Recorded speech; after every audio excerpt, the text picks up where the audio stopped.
Well, good evening, Rams fans, and a good evening it is. Unless you're Tuna, he's mad at his computer right now. But for Rams fans, feeling pretty damn good because something happened today, and we confirmed that once again, if your team is picking in the first round, you're a bunch of losers, dude. First round picks are for suckers. I'm fully anticipating that. Hoping that we don't also still pick at 13, and then I get to say that now we are part of that. So it's where we're at right now. But either way, Rams sending off one of their first round picks to add in to the cornerback room.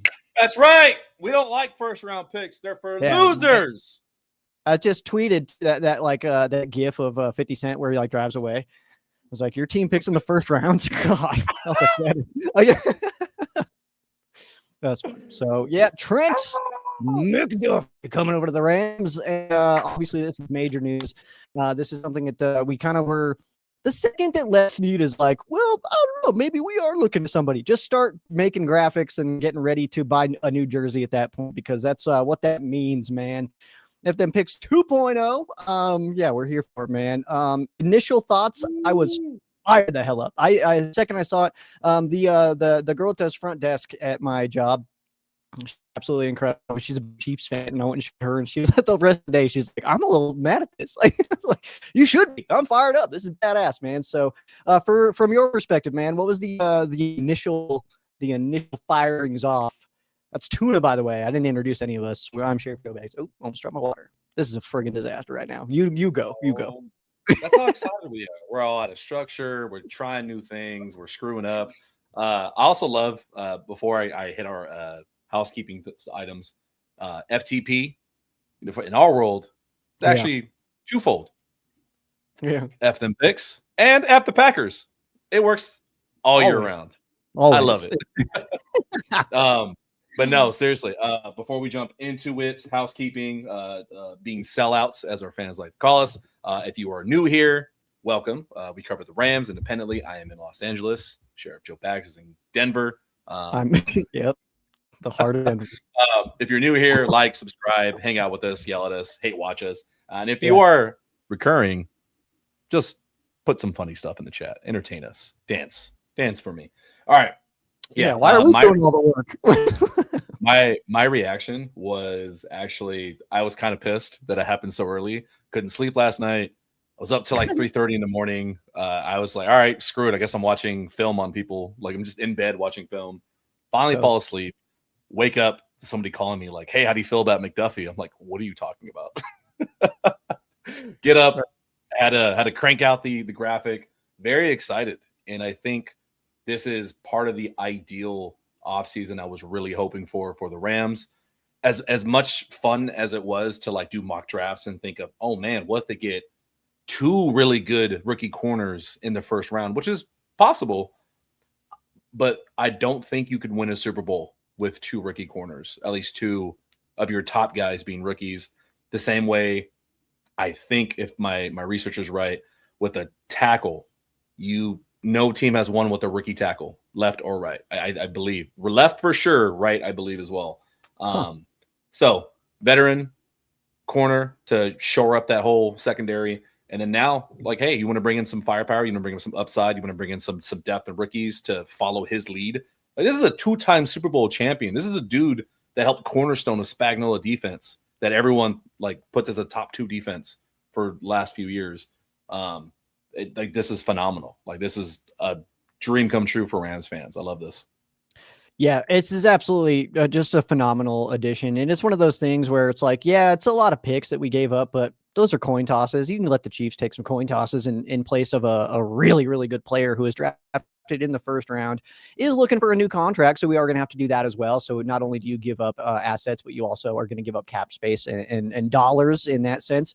So either way, though, I mean, that's a good thing. I mean, hey, but either way, I mean, it's a good thing to bring in a Trent McDuffie. And what's cool about it too is like we're still picking at 13, a pick that, let's be real here, if we want to travel back in time to the 25 draft era, which was the fact that I feel like the Atlanta Falcons throwing in a first round pick for this year was a little over the top. I feel like that was like not really necessary in that trade. And maybe it's one of those situations where the Rams were like, we're like, hey, I mean, we want this guy though, man. Like, you got to try to sweeten this up a little bit. And so it's kind of just that trade to get who the Rams already wanted to get, and we're probably going to take if they didn't trade back and then still have that first round pick right now is absolutely phenomenal. And yeah, I mean, obviously the conversations are now, what are the Rams going to do with that? Are they going to try to recoup some draft picks that they have given up for the Trent McDuffie move? Or do you try to use that pick to add another veteran? And there's obviously some names being floated around. We know that the Rams are in the conversations for Max Crosby. Unsure if that's actually going to happen or how close that's going to get or anything like that. Seems like the Bears are very realistically in on him as well. So we'll see how it kind of goes. But as far as right now, though, Trent McDuffie coming over to the Rams.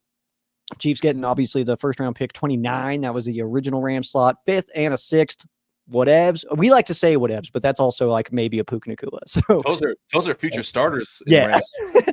those are first team all pros when it comes to Rams draft classes, man. And then the next year, third round pick, nothing super crazy there, but yeah, we'll see. What do you think the Rams are going to do with 13 now that they have traded one of their first round picks away? Do you think it's going to be like a fall back into the first, try to recoup some picks? Is it going to be to have a veteran? What are you feeling?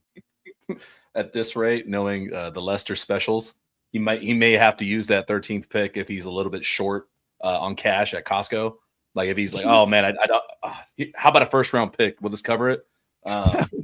He's trying to buy a car, and he's like, I got 13th overall. Do you want that? Can I use this as collateral? No. After I digested it, and then actually somebody else pointed out, I don't know if it was Muad'Dib or somebody else. Somebody pointed out comp picks. Not just for this year, but potentially for next year. So perfect world. This is 4 total picks that went over to McDuffie, and you're going to have to, extend him hopefully next year. Who's to say? Probably this year. Yeah. Like new place. Hey, I'm hot commodity. Give me some money. Very, very well deserved. Give him his money. 2 of these picks could come back. When it's all said and done, this trade could have been for the 29th and one of these, day 3 picks by way of who knows what compensatory picks the Rams get this year that gets announced end of this month. That could be a 5th, 6th, 7th, who knows? I mean, that's just a body back, right? That's a practice body. That's a depth piece. And then who's to say, best case scenario or worst case scenario, Shieldhouse gets plucked next year.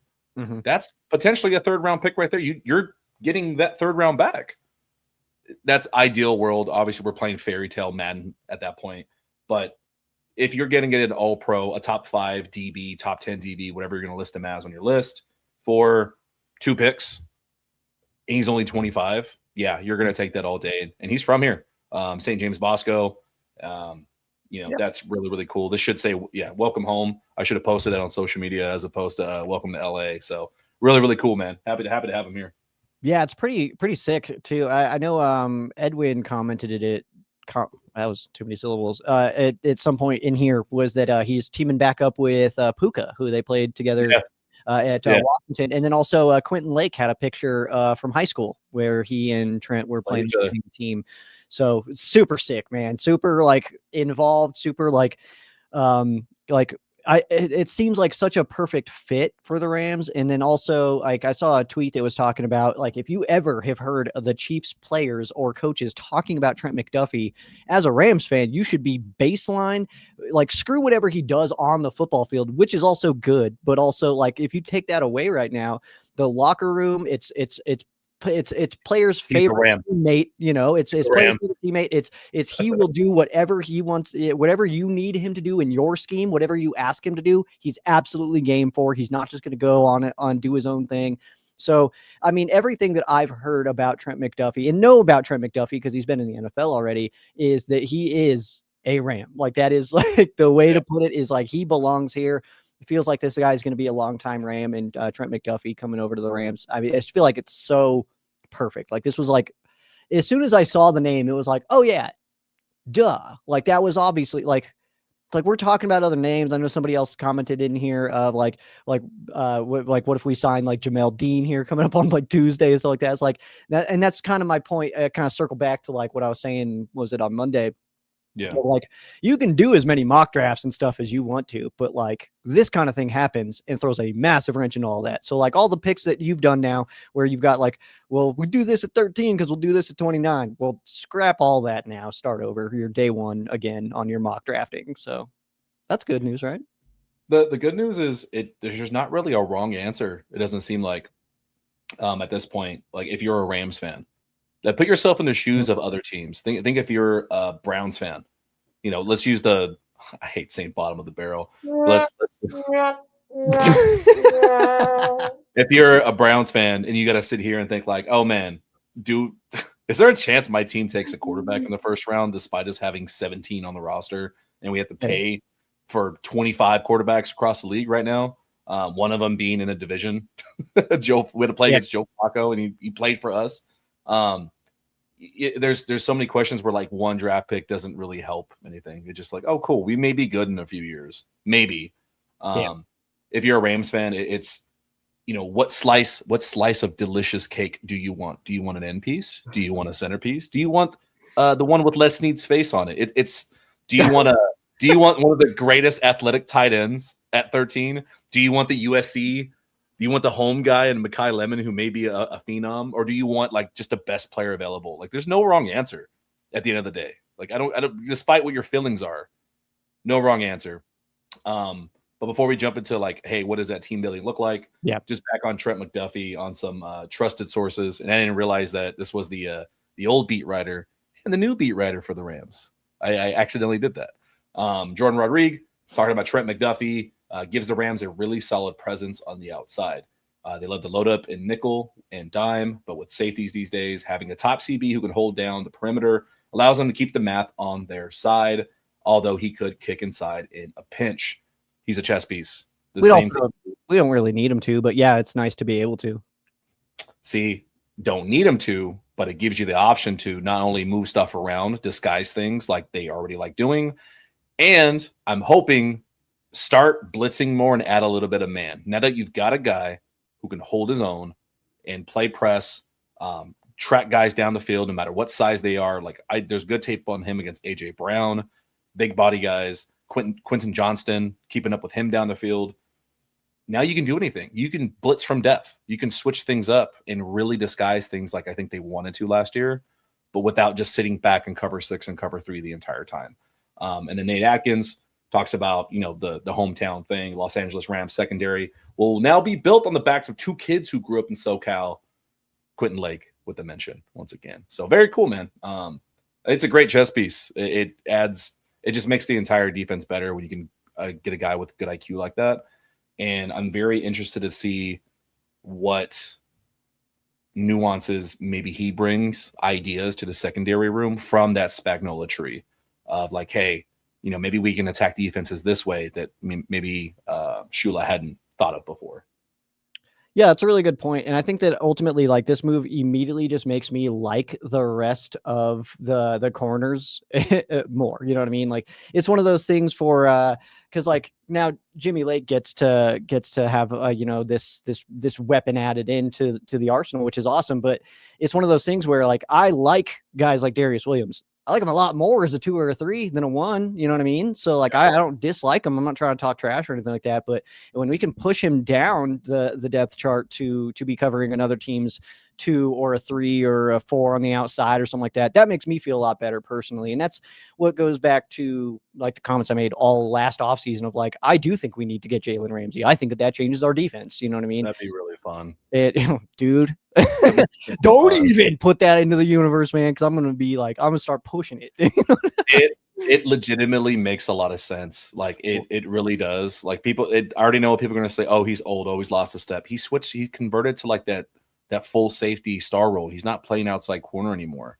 Yeah. You need to replace Cam Curl anyways. I think Ramsey will take a smaller contract than what Curl's going to be asking for. Curl's deserved of like potentially a top 10 contract, just based on age and potential production. Ramsey, a little bit of hometown, a little bit of comeback, a little bit of is that really? Jersey number 5 is open. it's a little bit in my head too that like, I mean, sure, it sounds nice to say that like, of course, Jalen Ramsey would probably like to come back to the Rams, and it's possible that the Rams can get him for a cheaper contract than maybe other teams could. But we're also talking about a human being that literally pulled up to training camp in a actual Brinks truck. So who knows, man? I don't know. Maybe he's like, yeah, I want to play there. I would love to play there, but I also love making dollar bills, man. So make it rain, or I'll play where it does. You know what I mean? Like, so that's possible. But we're getting ahead of ourselves. Yeah, at the most, at most he would be due. He just re-signed in last year. He'll be 32, I believe, when the season or 31 when the season starts. He's a baby. Perfect age for a safety. Average salary is between 21 to 25 million a year, but that would be just depending on how the trade would work out. You keep some, we pay it all. Like, it just kind of depends. But yeah, I'm just very excited because now we can talk about, like you mentioned, what do the Rams do now? Superfan Dynasty Bighorn Raw. Shout out to Raheem for World Tour Rams. He kind of beat me to this, and some other creators. Who would you rather have? Do you want an offensive weapon like Sadiq or Lemon at 13? Do you take the risk now on Jermod McCoy? Is his knee good? He's a year and a half removed from his ACL. Didn't play all 2025, and he's still regarded as a first-round pick. That's how good he is. Or do you trade back and get someone like Colton Hood, who is one of my personal favorites? And I think C is a great option because you don't have to pay the contract of a 13th position. You could pay it, a little bit less for a 15th, 18th, or 20th. If you get a Colton Hood who maybe needs a little bit more time to develop as opposed to like Delane or McCoy, that's a future starter. Like, that guy's a future shutdown corner if I've ever seen one. So really exciting. And you get some picks back too if you do that. Yeah, that's true. Well, and the thing too is like with the draft, especially like not, I don't want to say especially now, but even more so now after this Trent McDuffie move, is the fact that the Rams don't have any glaring holes. You don't have any positions where it's like, we don't even have a starter here, dude. We have to fill this hole, otherwise it's going to be bad. It's like we have a guy for all positions. We're trying to fill out depth and we're trying to fill out rotations now, which is such a friggin' luxury spot to be in, dude, when we haven't even hit free agency yet. That's usually something you build in towards the draft, where you can like hit free agency, hit your own guys like that, and you get into the draft and it's like, okay, maybe this guy will compete for a starting job, but if not, that's okay. We got our veteran guy, whatever. But like, to be in this spot before we even hit free agency is pretty sick, man. And we don't have a lot of news on the Rams keeping their own guys right now. We get that wave right as we went live on Monday. But it does look like Cam Curl may not be back. The Rams don't like to pay safeties, and they just paid Quentin Lake, so probably not going to pay 2 if I had to guess. I'm sure he walks, and we just roll with the Kinchins and Lake combo in McCullough, Tank as well, who's still around, obviously, and really cheap. So, I mean, that's just my opinion. I would love Curl back. I think he's an absolutely phenomenal player, but the money of it and putting that many dollars into 2 different safeties just doesn't feel like a Rams thing to me. So I don't think that we'll hear news. I don't think it's going to be like a release of like, the Rams are not bringing back Cam Curl, but I think it's going to be a thing that when free agency starts, it's like, oh yeah, Cam Curl signed with this team. It's like, we didn't even really try. I do think that's a thing. So, and again, and that kind of just always, it'll keep on circling back to the fact that the Rams are in such a luxury spot heading into the draft, considering we haven't even hit free agency yet, that dude, freaking take whoever you want, dude. Like, I trust them. I have no personal preferences because I just trust the dudes doing it, man. Like, they've not steered me wrong in many years, outside of like the random like poo Pauls and stuff like that. But you're not going to hit 100% of your draft picks. If you did, that'd be insane. So what? I'm good with it. Rams never made bad moves, man. Allen Robinson worked out for sure. We actually have somebody from Chiefs Kingdom in the chat. Yeah, I was actually that's literally what I was doing. Tanner coming in talking Chiefs, man. Says best slot corner in the league and a top outside cornerback as well. I'll miss some best of luck in LA. Talks about rocking his jersey still too. I'm big on this myself. If I'm like a big fan of somebody, like I've got Cortland Finnegan jersey in here. I've got my Jordan Fuller. I got a bunch of good ones in it. Janoris Jenkins, dude. That I still will pull out every once in a while. But he has a good segue asking if we think the Rams will make any other big Mm. trades. We just posted this not too long ago, right before we streamed. Waiting for Lester to make another trade. Let's make a deal, Sneed. It could happen. It might happen. At this point, why if they really are all in, like what are you going to do with 13? Like if you're already planning on potentially trading it back in 15, if you're confident you've got guys at depth, if you think you got guys in a practice squad ready to take the next leap. Because here's the other thing is everyone thinks like, oh, we need another depth piece. Okay, well, the guys behind Jared Verse and Byron Young, like they're going to take, another step. They're going to improve. Guys don't stay the same. They either get better or they get worse. I think Josiah Stewart is going to get better. Like he already showed progression through the end of last year where it was like, damn, he's making plays that I thought it was Jared Verse making a play. And turns out it was Josiah Stewart. It was a 10, not an 8 on the jersey. If they got somebody in their crosshairs with pick 13, they just may say screw it. Like if we're going all in, we're going all in. Love it. I don't think anybody in this fan base is going to be mad. Like if you told this fan base, hey, we're going to trade every single fucking pick this year, and we're going to be in trouble in 2 or 3 years. Yeah. But God damn it, we're going to try to win the next 2 Super Bowls. Every single citizen in Los Angeles wearing blue and yellow is like, cool, sign me up. Yeah, I'm okay with that. Dude, if you told me like, hey, the 2028 season Later, Tanner. is going to be later, man. 2028 season is going to be rough.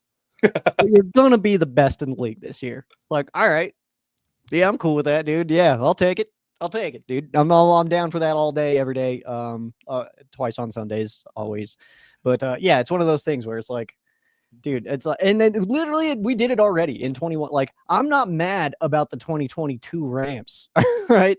Whatever, dude. I was still recovering from the 21 season. If I'm being real, man, I almost needed a season of a step back and be like, cool, man. Like, because I also went like, was too much winning? Was it too much winning? Balls to the wall all the whole time, dude. Even on like Ram Showcase, that was my craziest year. I did the most content I've ever done. I had in people from like local television onto the show and stuff like that. Like I went big, man, and I was absolutely exhausted. Like straight up, like that ended just like, I mean, if we want to talk Rams Chiefs again, just like that Rams Chiefs Monday Night Football game, which JB alluded to again. But it was one of those where like it ended, and I was like, dude, I'm freaking tired, bro. Like, and I'm an A&M fan too, and that was the same weekend, the same exact weekend, 2 days later after the Aggies and LSU played that 72-74 game, and I was like, I can't take this, dude. This is too much. That was sweet though, sweet 72-74, dude. That's too much. It's just too much winning for the Rams. Yeah, it's hard, I'm not used to it, dude. I'm a long timer, man. I'm not used to this. This is dope. I think the only reason people don't hate the Rams fan base like they hate like the Patriots and that is because there hasn't been more Super Bowls won. Like I think if there was another Stafford one, if they had gone back to back or they won it this year, I think there'd be a lot of noise about people hating Rams fans or back to all 13 of those Rams fans are excited. We hate all 13 of them. Yeah. But adding to the pot though, I do want to keep pushing here and what other moves they can make. I've seen a few people drop his name in the chat already, so we could talk about it. Yeah. We'll eventually get to McClendon, and I want to ask you about the quarterback situation again. Cool. Max Crosby, do you think this takes them off the table since we just boasted, oh, screw it, go all in? Do you think they somehow trade for Max Crosby? Is it just getting rid of every first, like we said, through 2028? Do we give up a player as a swap? What are your thoughts on that? You know what? I'm still like, I know that there's a lot of people in here. Like Ray's one of them. He's saying, I think we're out on Crosby now that we got McDuffie. I think that the chances went down. But I don't think the Rams are out of the Crosby race at all, just because of the McDuffie move. And again, this is literally like we've kind of been going into this offseason knowing that this was going to be a bit of an all-in year for the Rams. And so for that reason, I just really don't think it's impossible. I think that trading the first round pick this year, the 13 that the Rams have, a 2 and maybe they're probably going to want 2 1s, right? So you send next year's and then 13, which shouldn't have even been our pick in the first place. I literally still think that shouldn't even be our pick. So feels like a freebie to me, honestly, to have 13. So I say I'm fully comfortable with that because in my mind, and this is how I'm kind of valuing that 13th overall pick still, is like that's free. That's free pick for us. I literally feel that way. All right. Still feel that way. So in my mind, if you send them 13 and then your next year's first and like a second also, and they take it, dude, that's easy money, man. You're playing that 13 is house money, man. Spend it. That's like a free bet that you like signed up using promo code something and they gave you a free bet. That's what you're betting with right there is the 13th overall pick. So I say go for it. I don't think it's impossible, and I think that the Rams can do it monetarily. I think that they can do it with the assets that they've got, and I think that Max Crosby would be in the camp where he'd be like, "Yeah, dude, send me to LA. Hell yeah, that's dope." I think. Who realistically saying no to that outside of the Rams? No thanks. I would like to be a total loser. Yeah. Can you pull up Muad'Dib's comment? I hate him so much. Puka for Crosby and a 2027 first. Puka would be a good buy for Las Vegas. He's a little noisy. And Snead can get another generational wide receiver in the 5th. That's it. Dude, just get another number 1 NFL wide receiver in the 5th round. Like, it's not that hard. It's not that hard. Run it back. I like this. Trade up from 13. Oh, yeah. Yeah. No, I mean, if we're being honest, you package that and you just say screw next year's first round. Who's to say that they don't do that?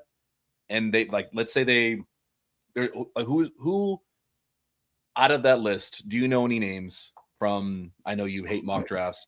Do you know any names? Okay, I'll just list stuff off. If the Rams were to trade up for a player who is like potentially generational at his position, Sonny Styles, Caleb Downs, we're looking at Mekhi Lemon potentially, Jeremiah Love, as dumb as it sounds. They just paid Kyron. They go get Jeremiah Love and just say, okay, we got an all-pro on secondary. We're going to draft a bunch of guys. We got the pass rush. Let's go score 40 a game. You've got Jeremiah Love who can house it from 95 yards at any given moment, and then Kyron's consistency. This team, screw it. I don't care if they trade up, to be honest. There's no reason on paper this Rams team should not be the favorite for everything next year. They already are. Today that changed. They were second in Super Bowl odds amongst sports books, and after today, the Rams are favored across any sports book that I have. I felt that like even watching the Super Bowl, I was like just thinking of the potential because everybody already knew like, okay, Kenneth Walker from Seattle might leave. Rashid Shaheed clearly wants a bunch of money based on what the Rams have and how close they came and how pissed off Sean McVay has been since the NFC Championship game. Give him a 2-2 deal.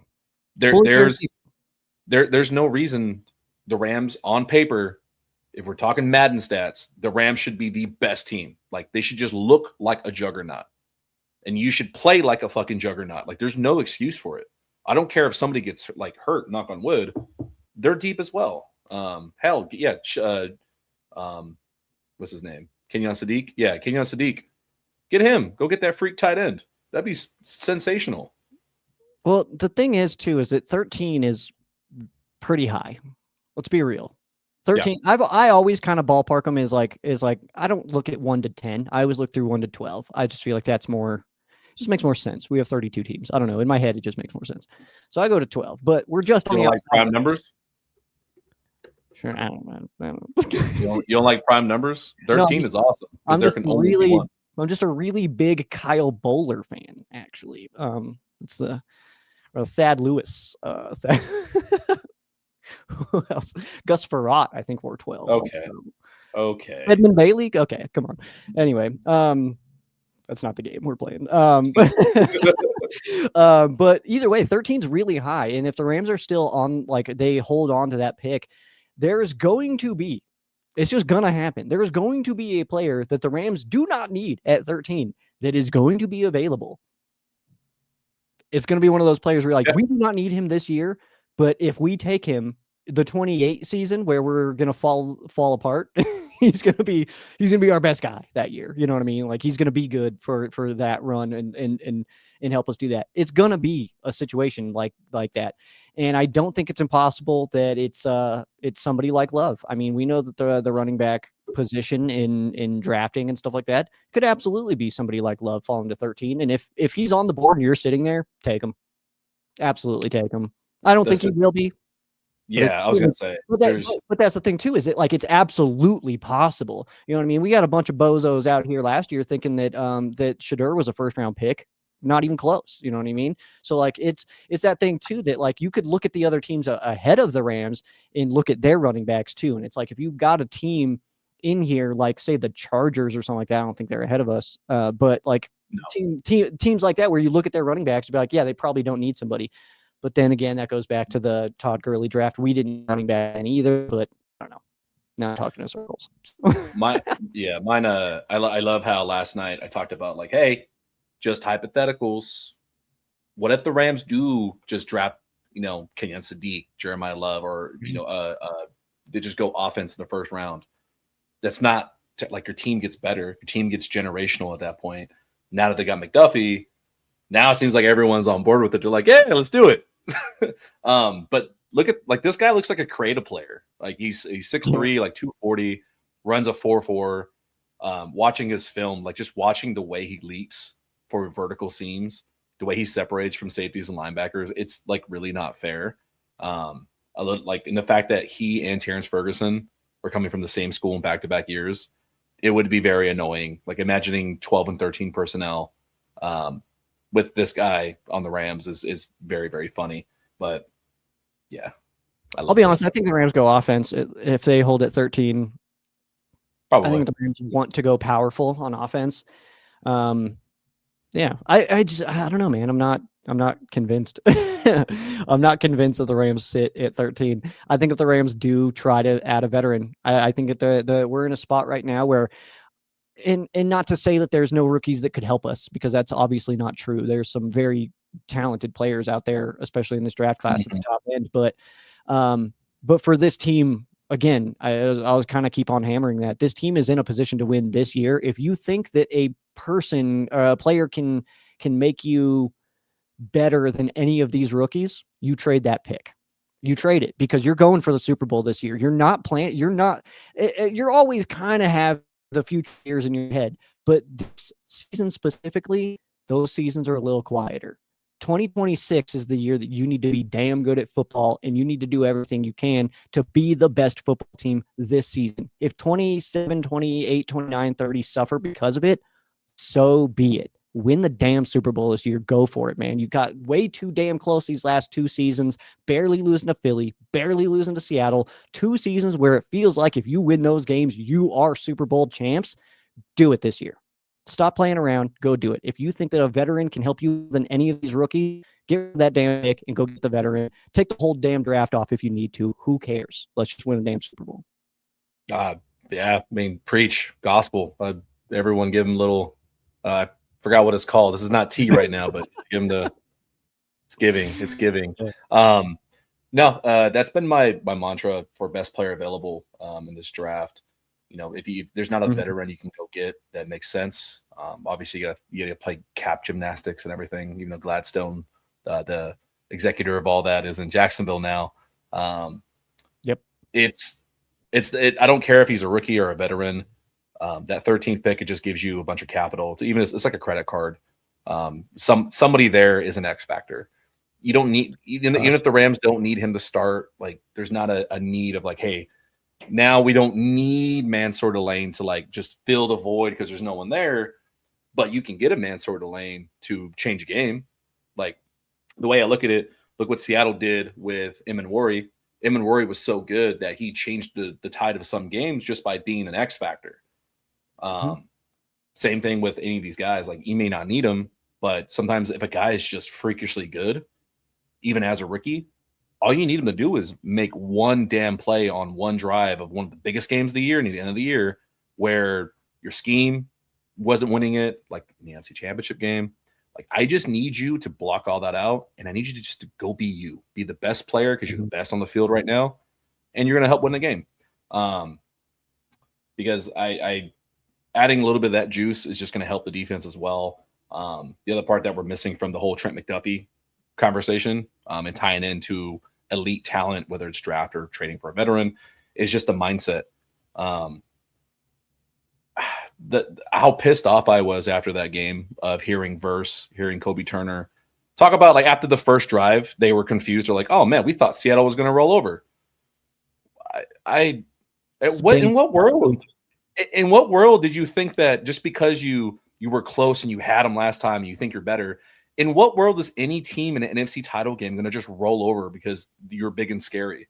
That pissed me off so much. I think that outside of talent, adding into that secondary, adding that leadership of like, hey, no, like that's not how we fucking do things to win a Super Bowl. Like, what are you talking about?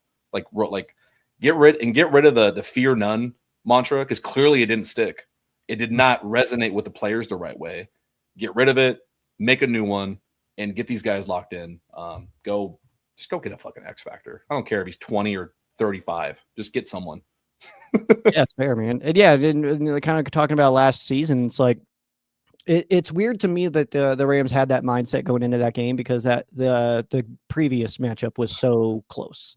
So in my mind, it was one of those of like, oh, we're gonna go in there and just absolutely just beat the brakes off of them, and it was a low energy kind of feel to it, and it was like, come on, guys. We were like, so frustrating. The most frustrating thing for me, and like I don't get super like emotional and stuff like that about like a lot of things. I get like mock drafts. That's about it.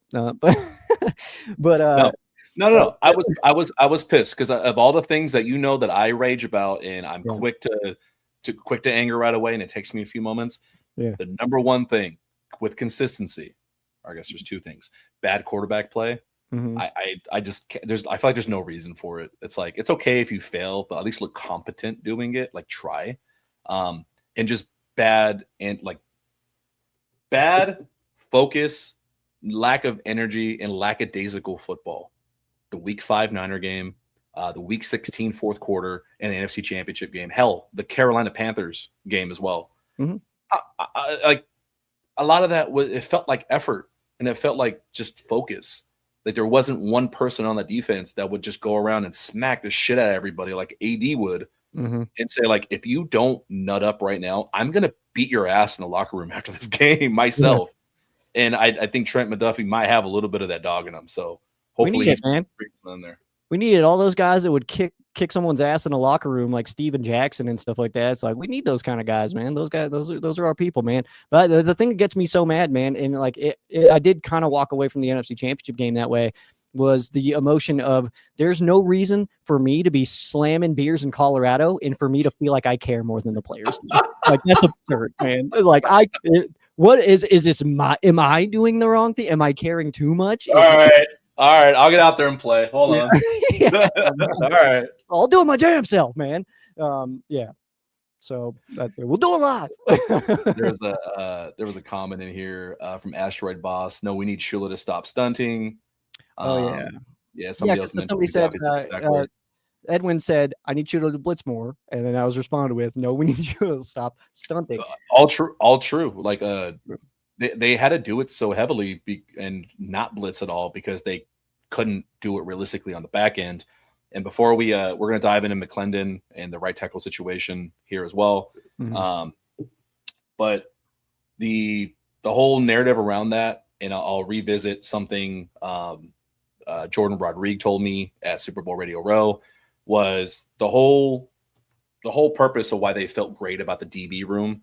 It's not like they were sitting there looking at them and like, oh, yeah, so what, they suck. Like, we'll figure it out. We'll be okay with Stafford. They really believed in their guys. Like going into training camp, Manuel Forbes, he was the project. They're like, you know what? There's a lot of stuff there. We believe in him, and we saw it for 12, 13, 14 weeks of the season. He flashed. Like, he's got a lot of flashes. Now, I'm hoping that he continues to take those steps. Ahkello Witherspoon is supposed to be the big body guy to take on A.J. Brown, some of those other guys, right? And then the rest of those guys, Kobe Durant is a dog. There was depth there. One person goes down. Ahkello gets hurt. Forbes is now asked to be like, hey, go travel with Rashid Shaheed. Go be the number one guy for stunts. It started falling apart. Then Lake gets hurt. Mm-hmm. So it kind of compounded. It got away from them a little bit. So did they take a gamble? Yes, absolutely. But it wasn't like there wasn't a plan there.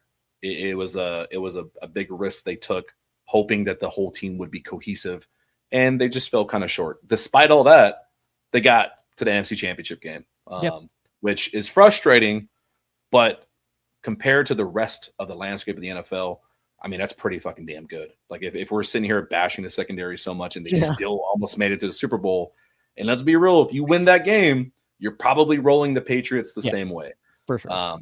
And a lot of that is because of guys like this guy. Now, it's frustrating when you watch you go into any mock draft site, you turn on ESPN, they're all talking about, well, the Rams have two big needs, quarterback and right tackle. We all know Matthew Stafford is made of iron and he has the immortal chamber. He's in there right now, like Groundhog's Day. He's not coming out till summer. And right tackle, the big news was Havenstein retired, and that's all like the major analysts saw. That's all ESPN saw. Clearly, they didn't watch the games and realize that he got replaced de facto already by McClendon. And it wasn't just 2 or 3 games where you can be fooled by it. He played at least 10 games and was one of the best right tackles in the NFL during that period. They were already trying to extend him. The Rams are not going to, I swear if they draft a right tackle at pick 13, I'm going to lose my shit. That's the one. I'll tell you why. Oh, no. God, no. And I'll tell you exactly why. Is because just Warren McClendon was good last year doesn't mean anything for this year. You still got to work and improve and stuff like that. And not saying that he's not gonna do that stuff, but we also thought that Bo Limmer was like this badass center that was just going to be carrying our franchise for the next decade. And no, he's not even very good. Actually, turns out he just hit fire. A little bit different though. It is, just based on time. Sure, but I'm talking about the offensive line in general. Is like that is a position grouping that on any given season, any of those guys can pop, and any of those guys can also fall the hell off a cliff. So I'm not saying that this is going to happen with McClendon. I'm just saying that we've seen it happen as recently as this year with Bo Limmer just falling apart and just not looking good, even when he was called upon. So that's kind of my only pushback on that is like, if the Rams take a right tackle at 13, well, and that's the thing too, is that like players come and go, the Rams are forever, man. I love Warren McClendon, but if we have a badass right tackle, whatever, man, like then go that guy, you know what I mean? So like whoever they put in place, I'm rooting for those guys. I don't have my favorites, and then I'm just going to like this guy sucks, so I want this guy to play kind of thing. It's like, whatever. Cause I know there's too many Rams creators that are like that. They're like, I feel this way about this guy, so he should be starting over this guy. So hold on. That's fair. I'm just rooting for whoever's starting. Whoever they decide to put out there, I hope they kick ass, man. I was not an Ndamukong Suh fan. Never liked to keep Talib. But while they were Rams, I hope they kicked everybody's ass, man. Like that was like, so that's kind of my. Come on, man. Yeah, I love a DB who will snatch a chain. I love that. If the Rams pick a right tackle at 13 and he ends up starting, well, then I hope that guy is a freaking brick wall for as long as Rob Havenstein was, and whatever happens to McClendon, whatever. Let me rephrase that for you then to make you happy. Thank you. I think the improvement from draft day to last season to the NFC Championship game for Warren McClendon's career warrants not really taking a look at tackle in the first round, because that is exactly what you draft guys late for. Like, he is the perfect prime example of you draft a guy late because you don't need him right this second, but you're going to develop him in hopes of when he's called upon, hey, did you improve enough? Did you study enough? Did you stay prepared? Did you stay ready for when your moment comes? Can you capitalize on it? And Warren McClendon did.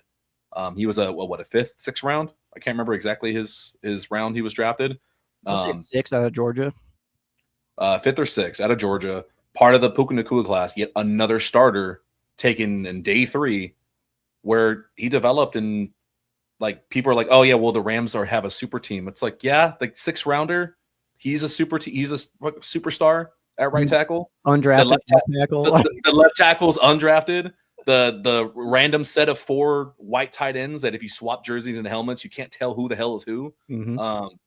No, it's phenomenal what they've done. And Warren McClendon, I think he's worked way too hard.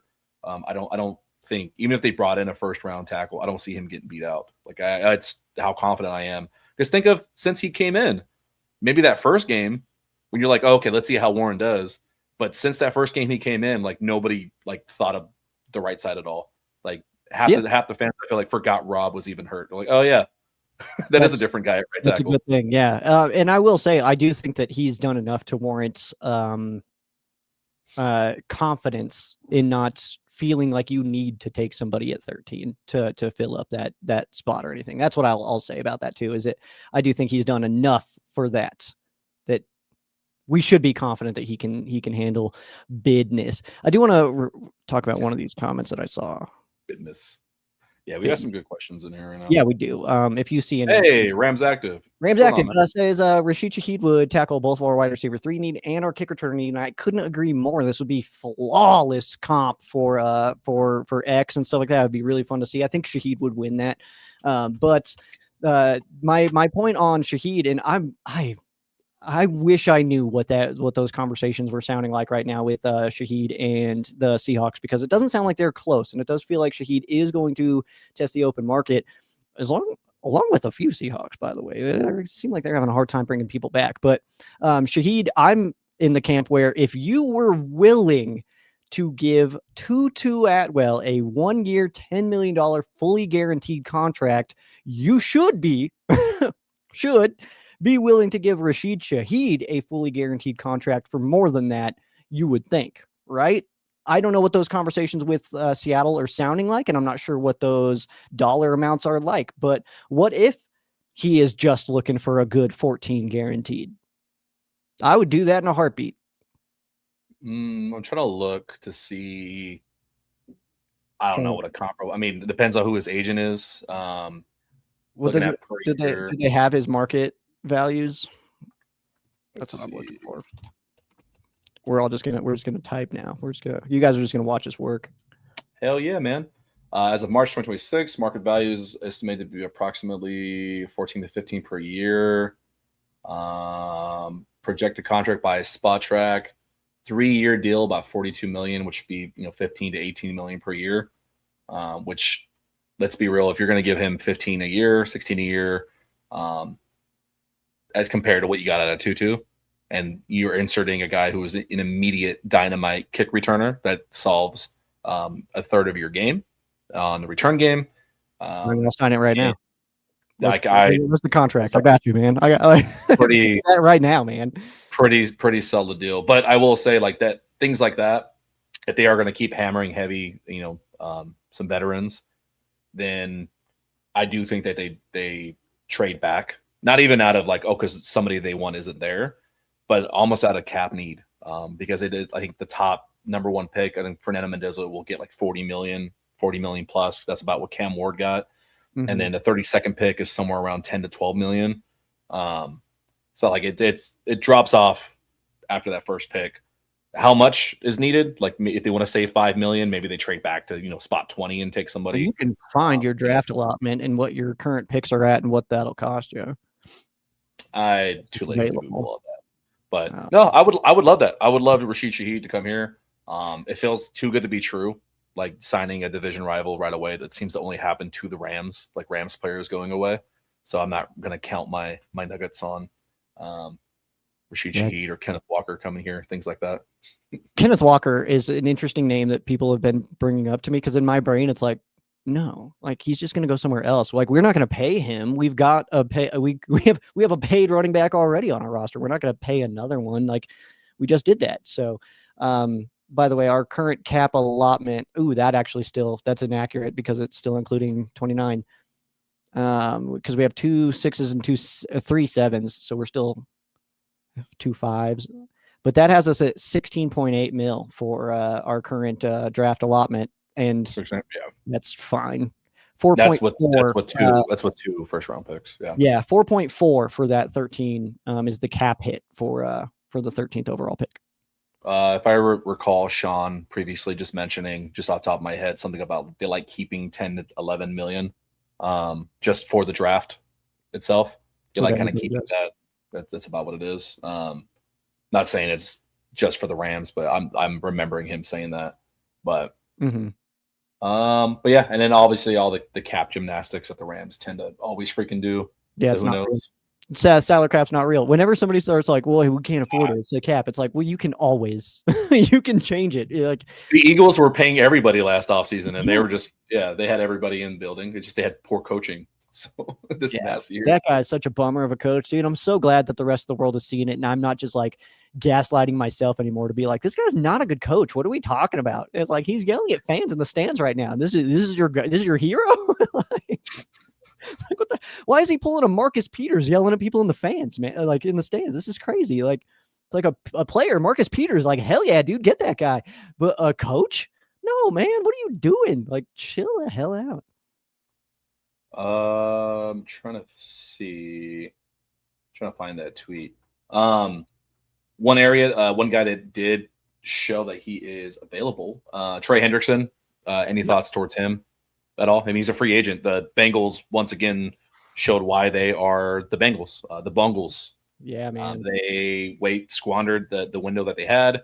They're paying some of their offensive weapons on a credit card right now, and yet the juxtaposition of the Rams front office and how they're managing a very talented team with an elite franchise quarterback compared to what the Bengals are doing, who have Burrow, paying Jamar Chase and T. Higgins, but then now no longer have a pass rush.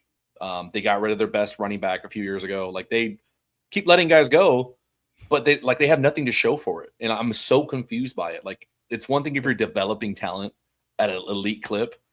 Their first round pick last year almost held out. Trey Hendrickson, they had him where they wanted him. They had the leverage. Totally.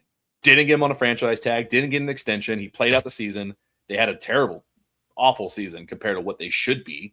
And now he's out the door and you get nothing for it. Like, that's pretty insane to me. That's like, that is the level of like Jared Verse just going through his 5 years in the Rams, just going like, okay, bye, have fun.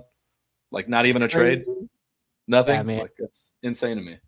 It's crazy to see that they grabbed him in 21 on a 4-year deal, and then 23 gave him an extension of 1 year, and then last year it was a renegotiation, what it's classified as, for 1 year. Which that's crazy, man. I don't know. It's one of those things where it's like, man, like they made it to the Super Bowl. Hell yeah, that was awesome for them. It was more awesome for us, in fairness, but that's crazy for the Bengals to make it to a Super Bowl, in my opinion. And I think it was off the backs of some very, very strong talent there. But it's one of those things where you see a team just not be able to run their system properly, and it's this kind of situation. Henderson is a little bit on the, I guess, older side, but not to the age where I would be like, "Ooh, no, don't do that." It's like he's 31. He'll be 32 in December. So I don't think that's insane at all. I would be completely fine with that. And I think that ultimately I do want to see a veteran working with Jared Verse. I really do want that, man. I love Jared Verse, and I think that he's in position to be super sick. And I understand a lot of Rams fans are kind of pulling back on Jared Verse a little bit based on this last season. But I disagree. I think that athletically, he's one of the most insane people in the NFL. And if you can get the right, I don't even know if leadership is the right word there, but in his room where he's not the guy in the room, I think that he is going to explode after that. You bring in a Trey Hendrickson, who all I can picture is Andrew Whitworth staring him down. Dude, that's so funny. Talking about another man exploding? Yeah. It's weird. Now I'm interested. Yeah, I knew you looked like you were losing focus, so I wanted to pull you back in. I think that could very well be one of those things where if you bring in a veteran to be in the room with Jared Verse, then that's when Verse will. That's when he takes off. That's when the magic happens. Yeah. Trey Hendrickson. Pause. Lots of pauses in there. Unpause. You heard me. All right. Some of the top guys, Trey Hendrickson, immediately one of the top ones. One that I, oddly enough, depending on what his number is, that I think would fit that role you're talking about, because it's not so much just a leadership perspective. It's the day-to-day. It's the off-season regimen. It's doing something different. Jared Verse didn't actually get the train with Aaron Donald. So the little bit that rubbed off, another pause, rubbed off from Kobe Turner on Byron Young. What's missing from Michael Hoyt, he had a pretty good impact as well.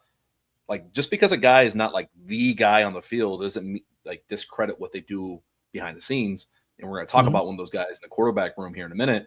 But here's the good list of all the top edges right now. Trey Hendrickson, Khalil Mack.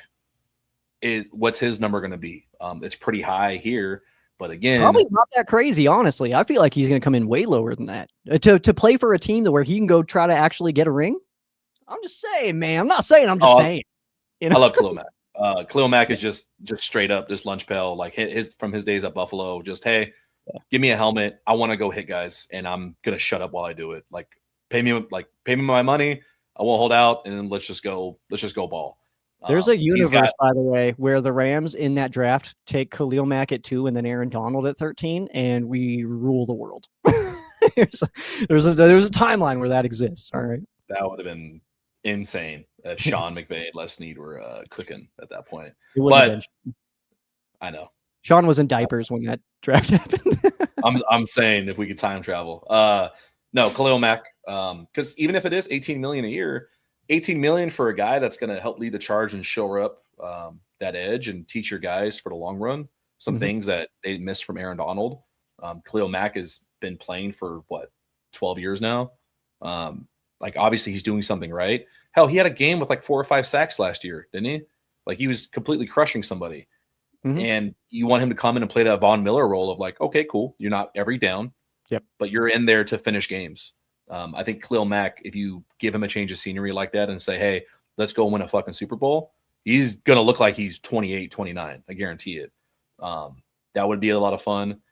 After that, do you kick the tires on like, does Leonard Floyd come back? No. do you see that? No, I don't see that at all. And then you're getting deeper on guys who would be those situational pass rush guys for the dollar amount. Arden Key, does he fit? I'm just seeing former Rams, Dante Fowler on here.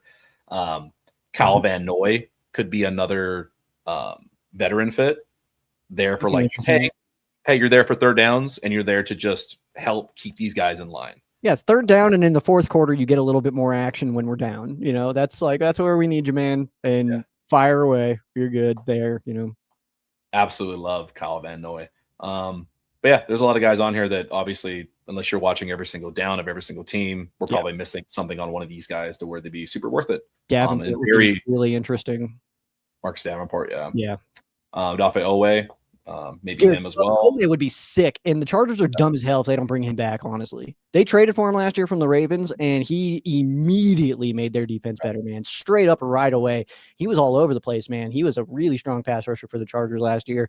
They're a team that I mean, I know that they're like in the same city as the Rams and stuff like that, but like my dad's a big Chargers fan. So like I'm involved in watching them and stuff like that. You know what I mean? So, it's Owe is one of those guys where it's like, dude, if first of all, if they don't bring him back, they're dumb as hell. And he is absolutely going to make a football team better. Like he's not one of those like top 10 pass rushers in the NFL, but he is very good and can fit into your rotation really solid. And if you don't have to give up an asset, like everybody's kind of just like tossing in Byron into like these trade scenarios and stuff like that. So if you don't need to do that though, you have Byron, you have Jared, and you add a guy like Owe or a Davenport, stuff like that. I think that group is massively improved, man. And I don't hate our depth there either. Like you talked about it, Josiah Stewart is slowly developing into such a strong pass rusher. He's a dog. I'm really excited to see what he's going to develop into, man. I really think he's going to be a starter for us. Probably by like year 3 or 4. I do think that. We'll see, man. Free agency period begins, I believe, Wednesday next week, right? So we'll see what the Rams start to do, or if they make another trade for somebody. I'm not even gonna. I don't do the let's try to trade this guy because it's who knows if they're even available. Like I've seen some people say go get Denzel Ward.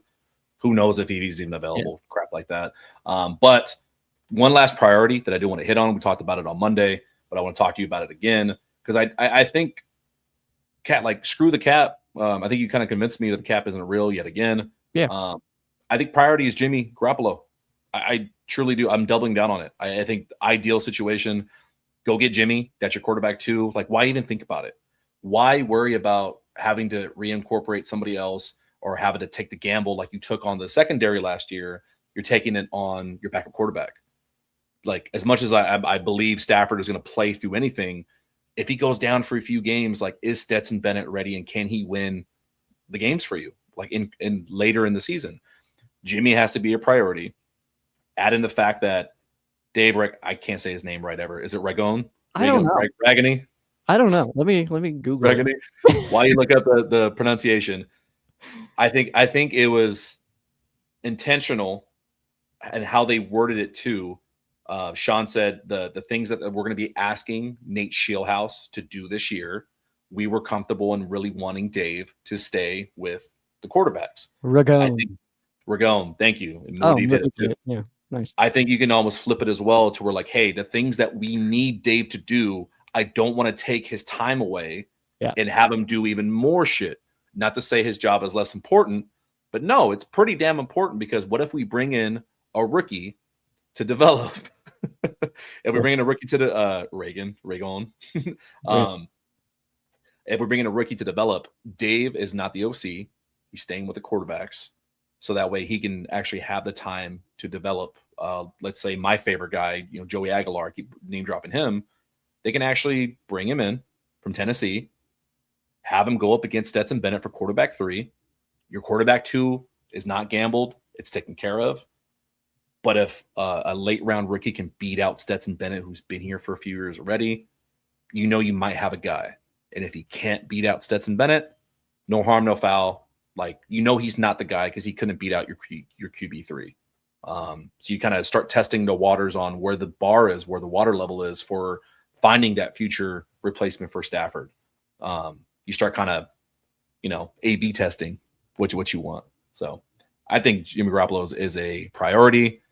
Is that an ideal situation to you, or do you have other thoughts? I think I would be very pleased to see Jimmy come back, but to call him a priority, I think is very overblown. I think that's absurd comments.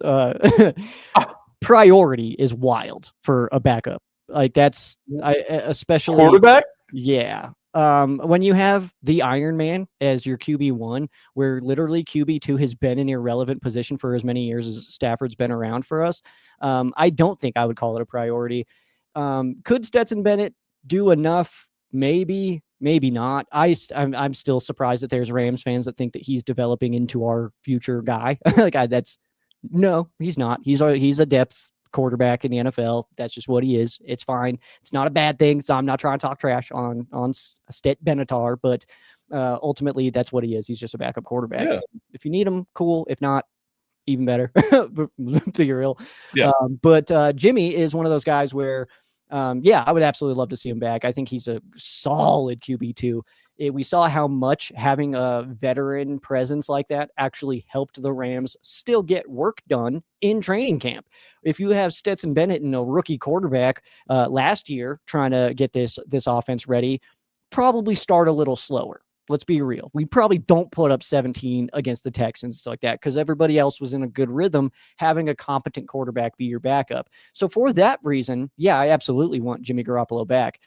But if the money is even a little off, you don't feel good about the money, or let's also not like totally lock in the fact that maybe he wants to go somewhere and start. Maybe he wants to get beat up in Arizona for a year while a rookie that comes in and he helps him out. You know what I mean? Maybe he wants to do that. Maybe he's sitting here and is like, yeah, this is cool sitting in LA. It's like, but I also like playing football. And I would like to play sometime, like maybe that's where he's at. So it's calling him a priority. I guess I get it. I understand what you're saying. I understand the point, but I would say that the Rams have the option to get any number of competent QB2s via draft, via free agency, via trade, whatever it happens to be, whatever path that they would want. I think that QB2 is a position that we could fill without, needing to try to convince somebody to stick around or anything like that. And I don't know what the case is for Jimmy, of course. Like, I don't know his motivations. Yeah. Maybe he does want to just he's like, dude, I'm friggin' chilling in LA. I'm about to get a Super Bowl ring for nothing. Like, we're just hanging out, dude. Like, hell yeah, sign me up kind of thing. Like, that could be the case, but I guess I'm just not convinced that I would say that locking in QB2 of it being Jimmy specifically is a priority.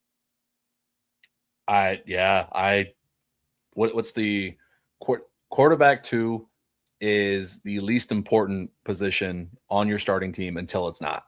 It's the most important insurance. And on a year, like you're not going to be able to convince me that on a year where it is all in, that you should not have your QB2 locked in right away. Like, yes, he is an Iron Man, Stafford.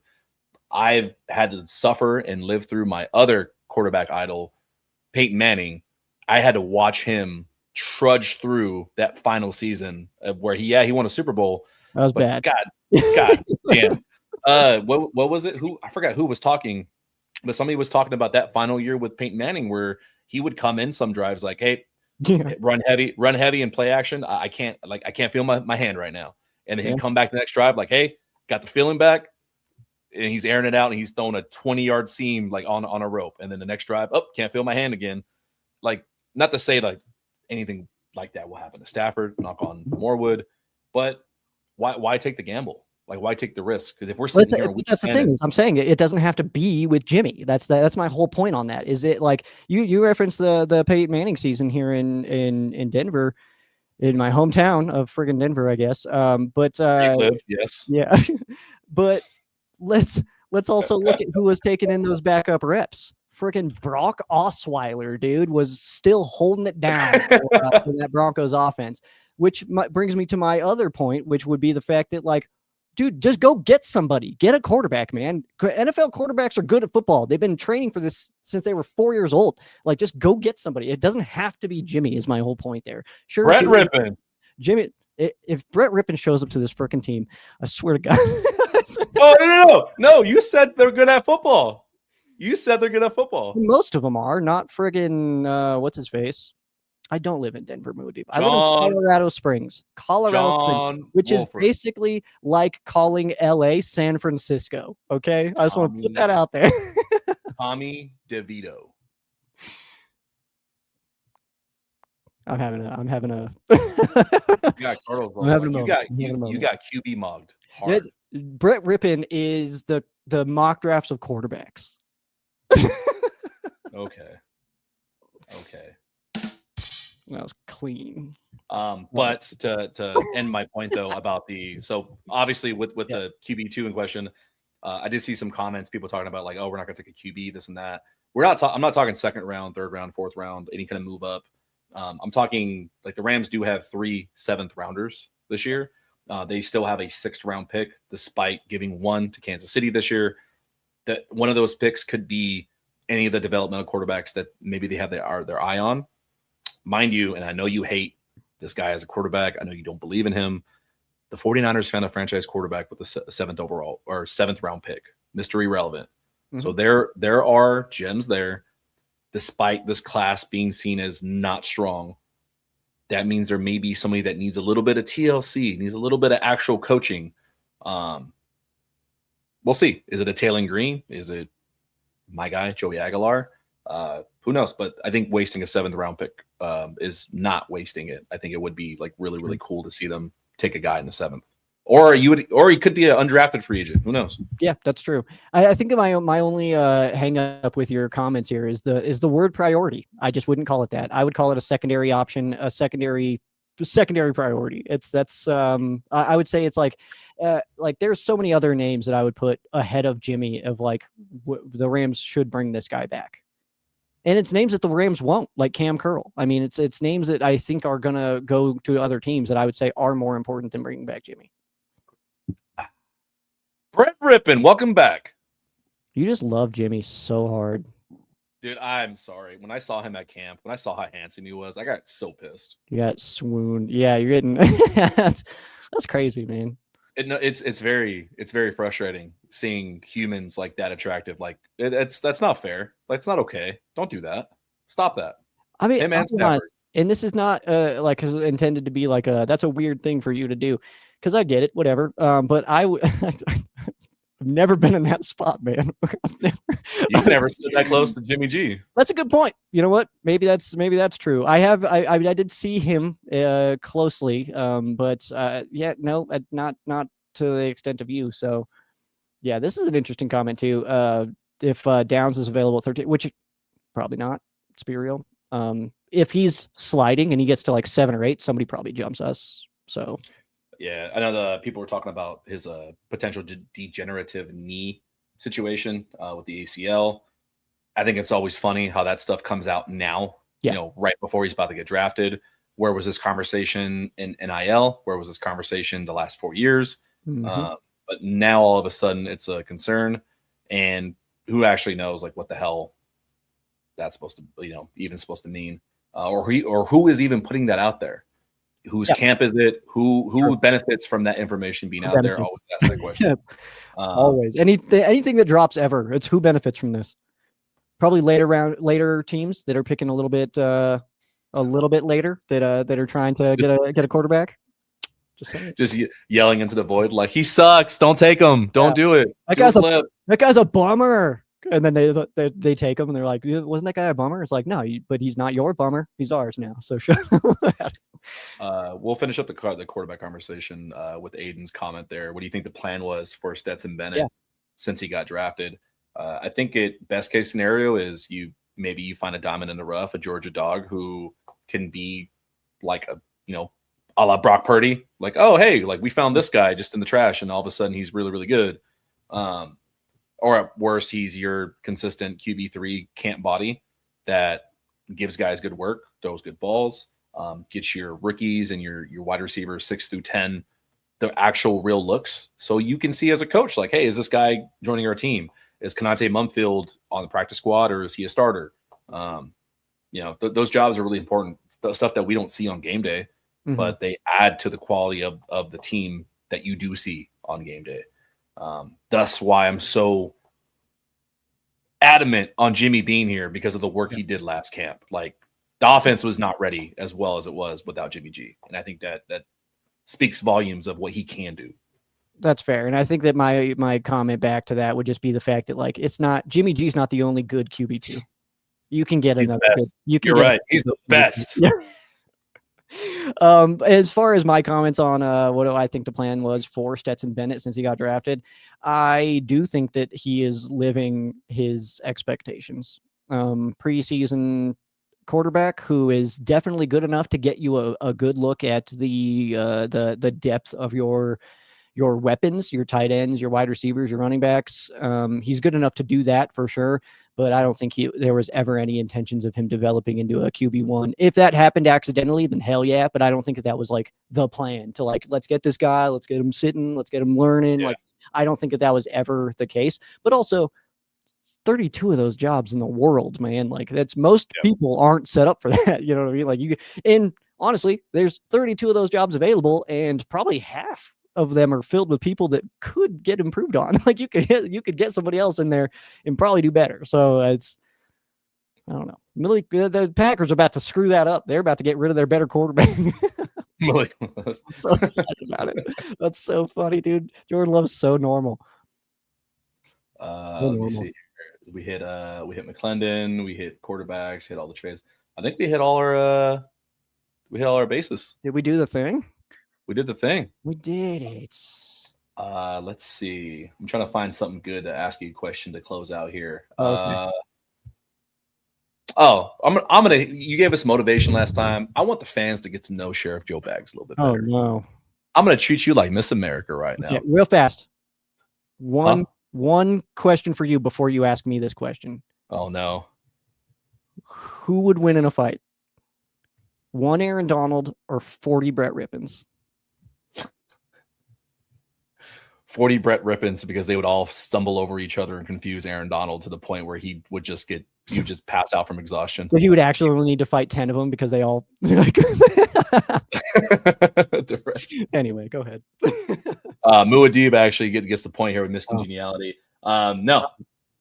So tell us, you don't know miscongeniality? I do, but I don't know what the hell that means for this. I saw it when I was like 12, so oh my god. All right, Sheriff Joe Bags, close out today's stream. Tell the fans your idea of a perfect date. September 10th because it's a real kickoff. I'm just kidding. September 10th because great things always happen the day after. A perfect date. Yeah, classic. Did you know in the first Saw, the guy pulls out his cell phone and it's September 10th, 2001, And my brain is like, damn, dude, that sucks because they're going to get out of there and no one's even going to care about their story the next day. No one's even, they're just like, shut up, dude. So, we got other stuff going on, dude. I don't care that you were locked in a bathroom, bro. Like, okay. Answer the question. Don't deflect. Don't deflect. Answer the date? question. Perfect date. Perfect date. If I'm to swoon Sheriff Joe Bags, what's the perfect date? You gotta try real hard. I would say it's not an activity. It's not anything like that. It's more of a vibe. You know what I mean? Like when you because I've had like first dates where it's like you meet and it's like, so like, how was your day? Like, you know, like it's like stuff like that, and it's like good. It's like, this is fun. Sweet. Yeah. And then there's those other times where you meet somebody and it's just, you sit down, you start joking, you start doing all this stuff, start like, you have an inside joke by the end of the night and stuff like that. It's like, whatever the activities are, that's the key there. Like I had one, it's been a while now. Wonderful lady. But I ended up like, that was one where got up, like we were going to get drinks, like she got up to go use the bathroom, and that was like one of the situations where I literally text my friend. I was like, this is going incredible, like that kind of thing. That when you get those kind of moments where you're like, this is great, like no awkwardness, no weirdness, whatever, that's what it is. So as far as activity goes, I don't really have anything for you there. I do have like my normal bars or restaurants, whatever works. Yeah, that's it. That's what I was Ooh, it's not the answer we're looking for. Yeah, I want to know the secret juice. You gotta get. I don't have. Let me get in here. What makes you think I've got secret juice, dude? I've been single for like 4-5 years now. Sheriff Joe Bags. Yeah. Let's get some ASMR up in here. If I'm taking you on a first date, okay, I'm treating you some sushi. You like nigiri? I hate sushi. Actually, too bad. You're getting sushi. You're getting scallops. Bad start. You're getting fresh lobster, fresh crab, whatever you want. I don't even like seafood. This is we're gonna take a walk on the town. We're gonna look at some art. We're gonna look at some cute stuff in LA. Art. We're gonna talk about football all night long. We're gonna talk about football so hard. You're gonna be begging for me to call you the next day. That's how hard we're gonna talk about football. Seafood and then a walk to see art. Not answering your phone call after that. Well, boring. All right. Well, we tried something fun. And to close out, I'll answer Slam Sammy Joe's questionnaire because I saw it a few times, and clearly he's not interested in our dating lives. He does not care. No, I actually I don't have Tyson. I think I know who that is. I don't have Tyson in my top 5. I don't think, at least for the Rams, I don't think it's a good fit. I don't think it's what they really, really want. Give me Omar Cooper Jr. over Jordan Tyson, if I'm being honest. Slammin', yeah. Sammy, Joe. Are you cool, bro? Seems cool to me. No, seems cool to me. That's you're new here, Tuna. Okay, you don't get it. Where's Peo or Ram's house when I need him, man? I just need to know that. You look like somebody that I've had on here before plenty of times, so I just need to know. And joke's on you, Muad'Dib. I am successful on there because that's where all the grinders are, all the hustlers. I network so hard on there, bro. I'm great. Everyone loves me on there. What are you talking about? Joke's on you. We always grinding. Always grinding, baby. On that note, we're getting out of here. I am Tuna. This is Sheriff Joe Bags with Rams coverage. If you did not hit that like button, if you did not subscribe, apparently you don't like me. That's mean. I have to beat up Sheriff Joe Bags on our next date. No. And yeah, tell everybody that we're here back Friday. Do you want to do evening again? Friday? Hold on. I'm buffering. I feel like I've got something Friday, but if not, I'm down. TBD? He says I'm not cool, I'm chill. But are you cool, bro? That's what I need. Well, you two can message each other and figure that out. we're getting out of here. I'm gonna go teach Sheriff Joe Bags how to have a proper first date with me. Yeah, I'm gonna find me a wife one of these days. How about brunch? Shut up.